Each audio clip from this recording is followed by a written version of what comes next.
Peace and love, family. Welcome back to the channel.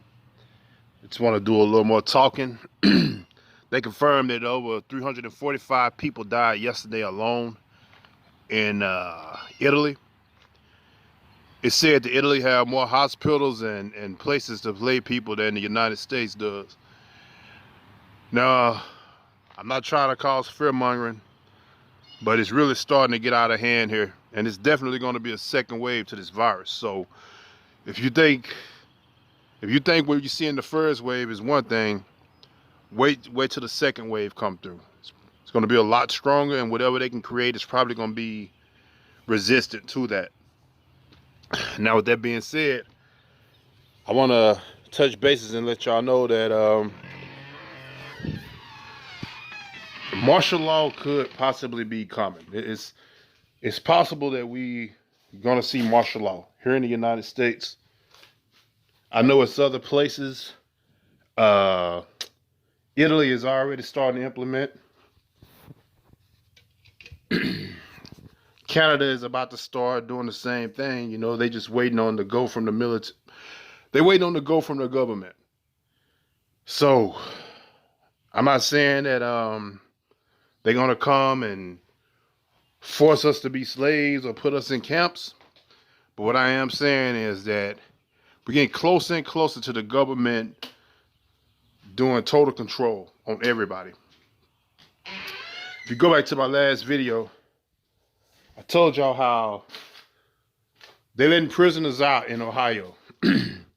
Philadelphia is also releasing inmates and saying things like they're not going to respond to non-violent calls. You got to open your eyes up to see the bigger picture, people. The big picture here is that something worse is coming. They're going to turn all these people in. They're going to let all these people out, mingle with the general public. If you're an opportunistic person like most inmates are, not all, most, you're going to think this is the perfect time to do something. And once enough people start doing it, enough fear-mongering spreads, enough people get afraid, if violence erupts, guess what happens? Right then and there, you're just giving the government what they needed to declare martial law and permanently put you on house arrest. Yes, I said it, house arrest. And like always in America, a few bad apples can spoil it for everybody. So pay attention to the things they're doing in these big cities. Cities like Chicago, Philadelphia, Ohio. Pay attention. They're letting out inmates, putting them back into the general public. And if something happens because the police officers say they're not responding to calls, then guess what happens when chaos erupts? You got it. The government steps in and uses the military to control the order, to put things back into perspective. They'll hit the factory reset button. And like I say, you'll more than likely be quarantined to your own home. Now, what does this say about people with guns? I know I'm pro-gun. I'm a gun guy. However, this could spell disaster for us as well. Because what happens in a situation like that, when the United States government decides the military should intervene with civilian affairs and police civilians, basically when martial law hits, they don't want anybody rebelling against them.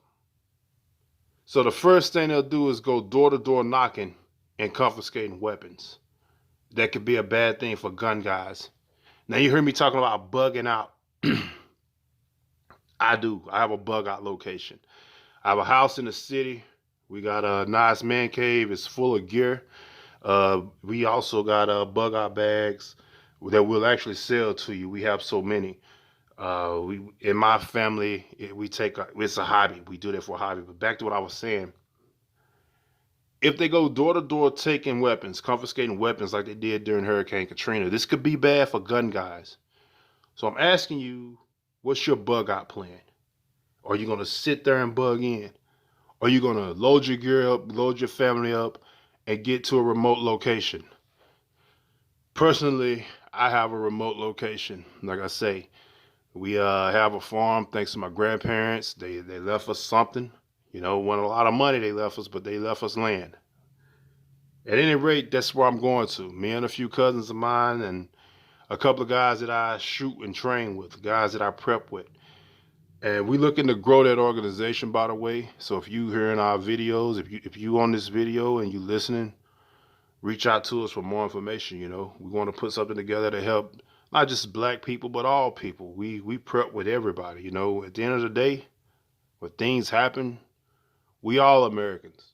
So if you be interested in joining our group, leave me a message. You know, we looking for more members every single day, and we looking for members because of times like this. You know, we need people that want to come together, raise money, build projects, teach our children things.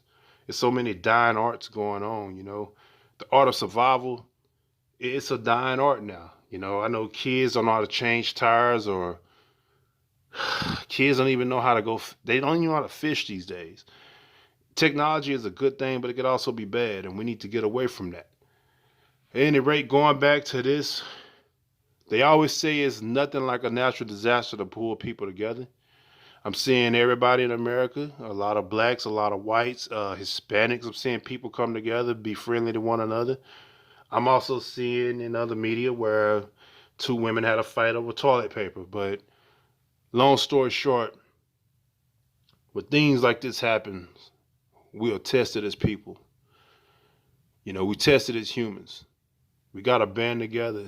You see what we all made of.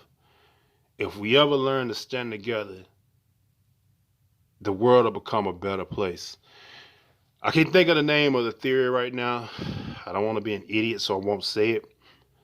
But I'll elaborate on it a little bit, and I'll explain briefly how it goes. It's a theory that says when Mother Nature gets tired of too many people abusing her and taking advantage of her, she'll come up with some type of natural disaster or sickness to get rid of them. I would like to believe that maybe that's the case with this, but my gut instinct tells me it's not. Have you heard the theory of 5G? How 5G is the cause of all this. Some people even say 5G is the cause of the coronavirus. And when you look at the fact that China said they set up like 130,000 satellites for 5G in November of 19, and the coronavirus hit basically 2 weeks after they done it. The theory, the conspiracy is real interesting, if I can say so myself. It's real interesting. I'd advise you to go and look, Carrie Hilson. She posted something about it. Like I say, I don't really do conspiracies, so I'm not going to elaborate on it, but it is interesting. The bottom line is, I don't know what to believe at this point. Some people say that all the governments in the world came together and decided this is how they was going to try to control the population. If you ever heard of the Georgia Guidestones, it's got a list of commandments on there, basically Illuminati, New World Order type stuff.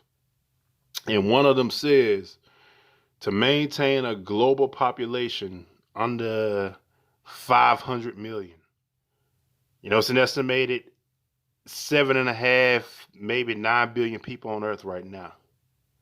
So imagine they want to maintain a global population of 500 million or less. That's crazy. But maybe this coronavirus is a way that they doing it. Maybe that's what's happening. I'm hearing that Canadian military personnel is already on standby waiting to see what the government wants them to do. And I say that because Canadians usually follow the United States. Whatever the U.S. does, they usually do that. In some variation, they're not far behind the U.S. in terms of measures. So if they already talking about it, then that would mean that the individual who told me that the United States forces are ready to do whatever the government enacts them or whatever the government requests, we have no choice but to believe it, people. So I'm telling you, if you don't have to go out, don't go out. If you got firearms, you know, Keep them locked, keep them loaded. Pray that you don't have to use it. But if you do, if you find yourself in a position where you do, then you just handle that and ask God for forgiveness later. There's so many people out there. There's wolves and there's sheep. You're ready to see a lot of wolves, especially if the shepherds decide we not going to watch out and see what's going on. Y'all do whatever y'all want to do. And that's basically what's going on here, you know. So until next time, family, I'm going to sign off. Peace and love to you. I hope you enjoyed the video.